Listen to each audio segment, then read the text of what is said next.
Assalamualaikum warahmatullahi wabarakatuh. Selamat pagi. Biasa kalau di mobil baru inget apa yang kemarin. Sebenarnya udah 2 hari. Mohon maaf yang telepon, yang WA saya, tolong dibuatkan video atau dijawab dengan video biar lebih nangkep dan diingat dan bisa diulang-ulang. Karena banyaknya kegiatan, baru ingat. Setiap di mobil baru ingat apa saya mau buat YouTube apa. Oh iya itu. Semoga yang nonton YouTube Tosa, kelas hukum Tony Sastra, dapat mengerti, dapat ilmu. Yang jelas saya doakan semoga kita yang nonton dan saya sendiri diberi kesehatan, umur panjang, selalu dapat berbuat, berkarya, bermanfaat untuk orang banyak. Permasalahannya di desa di Lampung Tengah. Jadi si A ini utang oleh si B. Si A ini menjaminkan ladang atau kebun. Beberapa bulan kemudian si A bilang ke B, uangmu tak pulangin, tapi tanah ini tak jual. Si B saking percayanya karena sama-sama satu kampung, akhirnya si B ya udah jual aja, tapi habis dijual uangnya langsung pulangin ya. Oke, sepakat. Tanah dijual. Terus si B nanya kepada A, mana? Terus tanahnya udah dijual. Iya nanti akhirnya setahun. Akhirnya si B konsultasi kepada kepala desa.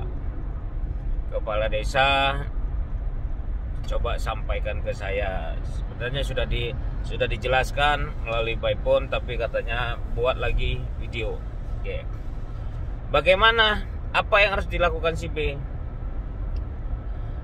Kalau itu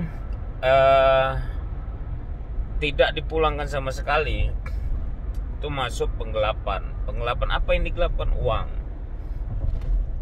Ada lagi masuk penipuan. Apa yang ditipu? Yaitu penipuan bahwa dia bohong, mau bayar setelah setelah dijual ternyata nggak dipulangin uangnya. Penipuan penggelapannya masuk. Sebagai kepala kampung Kakam, saya sarankan panggil aja kedua belah pihak.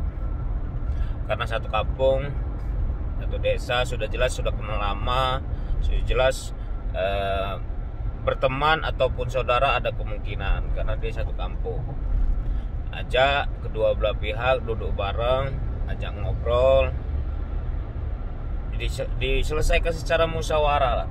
Jangan sampai ke tingkat lebih tinggi, kepolisian, jaksaan, jangan. Artinya di desa kalau kita bisa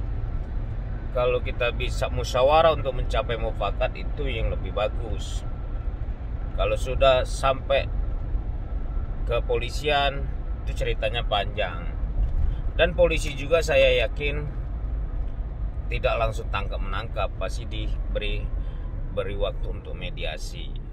Tapi kan kalau sudah sampai ke polisian atau sampai tingkat penyidikan, kita kemakan waktu. Kita pasti keluar dana untuk makan, mobil, bensin, dan sebagainya.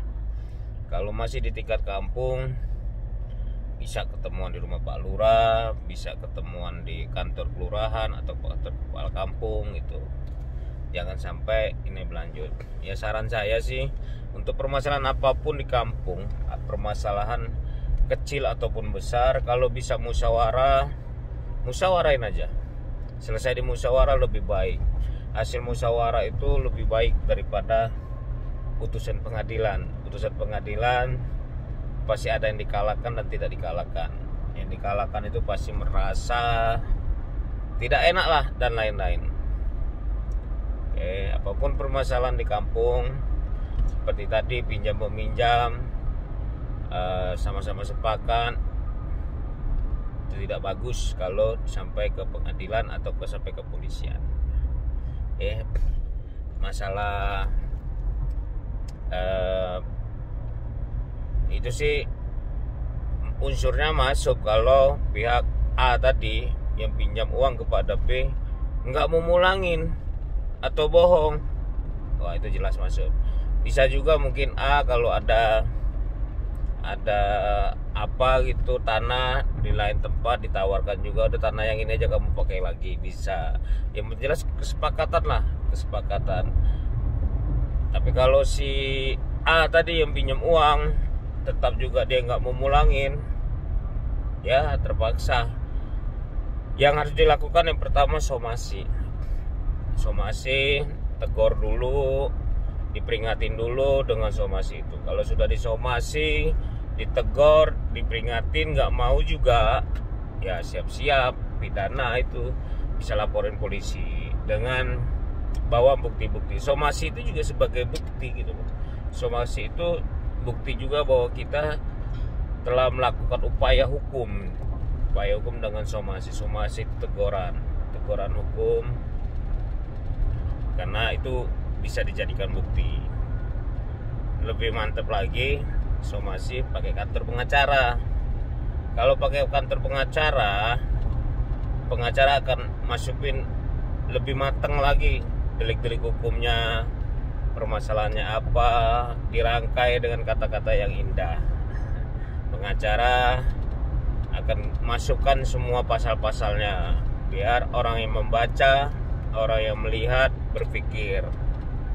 Ya, dalam teori kalau sudah disomasi oleh pengacara sampai 2 kali, udah siap-siap aja, jalur hukum akan dilakukan, jalur hukum akan dipakai, bisa laporan ke polisian. Ya, itu aja mungkin sedikit penjelasan tentang orang meminjam, orang pakai uang tapi tidak mengembalikan. Bahaya, pidana. Jangan berpikir kalau kita pinjam uang itu perdata. Woi, memang teorinya begitu. Bisa nggak jadi pidana? Bisa. Unsurnya dilihat. Ini ada penipuan nggak? Keperdataannya ada. Penipuan penggelapannya ada. Unsur-unsurnya kita lihat ya. Jangan berpikir kita nih di masyarakat, di kampung, oh namanya utang perdata. Benar. Bisa nggak perdata jadi pidana? Bisa saja. Ya, itu ya, kalau utang jelas harus dibayar. Utang sampai meninggal pun itu harus dibayar. Bagaimana? Ya anak waris-warisnya, anak dan istrinya kalau dia laki-laki, kalau dia perempuan suami dan anak-anaknya gitu loh. Warisnya, orang menerima waris itu bukan hanya waris harta, utang juga bisa dapat warisan gitu loh, tanggung jawab, karena ada aturannya seperti itu. Kalau utang harus dibayar, itu garis merahnya.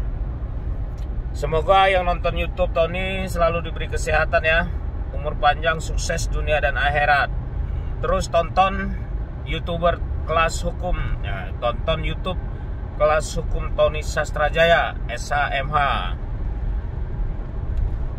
Jangan lupa like and subscribe. Kalau suka di-share lagi ke teman-teman biar kita sama-sama dapat manfaatnya. Sorry, di mobil agak goyang-goyang. Itu aja dari saya, Lampung Tengah, Tony Sastrajaya. Assalamualaikum warahmatullahi wabarakatuh.